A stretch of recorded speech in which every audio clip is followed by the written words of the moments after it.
Drama serial बेटिया में आखिरकार साद ने फैसला कर लिया कि वो इस बार आयजा को अपने ही घर में रखेगा और उससे माफी भी मांग ली। उधर अनम की सास को भी एहसास हो गया है कि वो इस बार फारिक और अनम के बीच में ना आए। आने वाली किसकी मुकम्मल कहानी में आप सभी दोस्त देखेंगे। उधर फारिक की माँ फारिक के ऊपर टूट पड़ी है, कहती है कि जब मैंने तुम्हें कहा था कि उसको अपने घर नहीं भेजना तो तुमने उसे क्यों भेजा है। फारिक की माँ तो चाहती ही नहीं है कि वो अनम के साथ खुश रहे, इसीलिए वो चाहती है कि इस बार अनम दोबारा से घर वापस आ जाए और वहाँ पर ना जाए और उसी की गुलामी में रहे। फारिक भी परेशान हो जाता है कि उसकी माँ किस तरह की बातें कर रही है। वो कहता है कि अम्मीजान आप अच्छा नहीं कर रहे, और उसकी माँ कहती है कि वो अपने घर वालों के साथ कोई भी ताल्लुक नहीं रखेगी और वो वहाँ पर भी नहीं जाया करेगी। तुमने उसे वहाँ पर क्यों भेजा? एक मिनट मेरी बात सुने आप। अगर मैं कल को आपकी नजरों से ओझल हो जाऊं, कहीं दूर चले जाऊं, तो क्या आपकी नजरें मुझे ढूंढेंगी ना?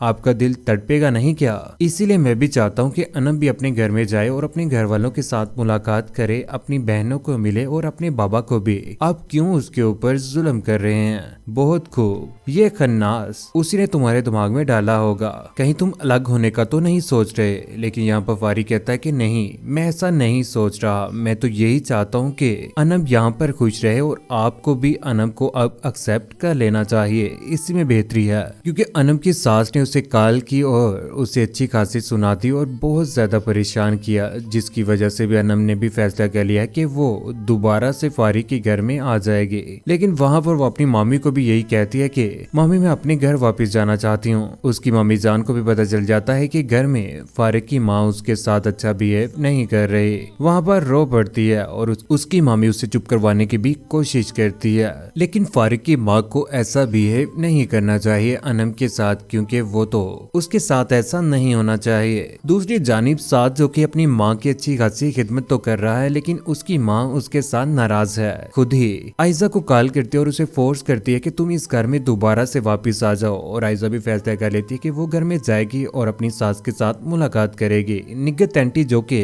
आयजा की माँ बनने की खबर जब उसे पता चली है, उसके बाद तो उससे रहा ही नहीं जा रहा। जैसे ही आयजा घर में आती है तो उसे कहती है कि मैंने तो तुम्हें अपनी बेटियों जैसा चाहा है और बेटियों की तरह ही मोहब्बत की है तुम्हारे साथ। इस बार तुम यहाँ से नहीं जाओगी। आयजा भी यहाँ पर रो पड़ती है। आयजा की सास उसके सामने रोना शुरू कर देती है और इल्तिजा करती है कि वो यहाँ से इस बार ना जाए, क्योंकि साद की माँ बहुत ज्यादा परेशान हो चुकी है। इस बार उन्हें हौसला चाहिए आयजा का, जिसकी वजह से वो दोबारा से अपने कदमों के ऊपर खड़ी हो जाएगी। निगत आंटी अपने बेटे साद को भी समझाएगी कि तुम बिल्कुल भी आयजा के साथ अच्छा नहीं कर रहे। जिस तरह से तुम्हारे बाप ने नगमा के साथ बुरा किया था, आज तुम भी आयजा के साथ बुरा कर रहे हो। बेहतर होगा कि तुम उसके साथ ठीक हो जाओ, इसी में तुम्हारी भी भलाई है और आयजा की भी और आने वाले उस बच्चे की भी। लेकिन इस ड्रामे का बहुत जल्द इख्तिताम होने वाला है, जहाँ पर इस ड्रामे की हैप्पी एंडिंग होगी। कोमल ने भी अपने बाबा के साथ मिलकर कारोबार जो चलाया वो आखिरकार चल ही गया, जिसके बाद लाइक साहिब भी बहुत ज्यादा खुश रहना शुरू हो चुके हैं। दानिश जो कि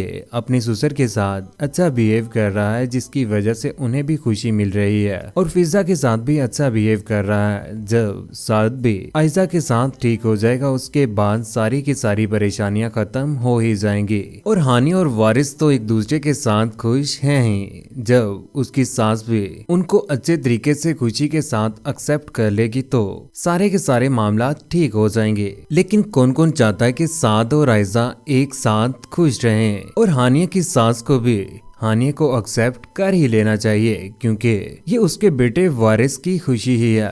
नीचे मुस्ताशर में अपनी मोहब्बत भरी राय का इजहार जरूर कीजिएगा। चैनल को सब्सक्राइब करने के बाद बेल का बटन जरूर दबाइएगा। अपना ख्याल रखिएगा, दुआ में याद रखिएगा। अल्लाह हाफिज।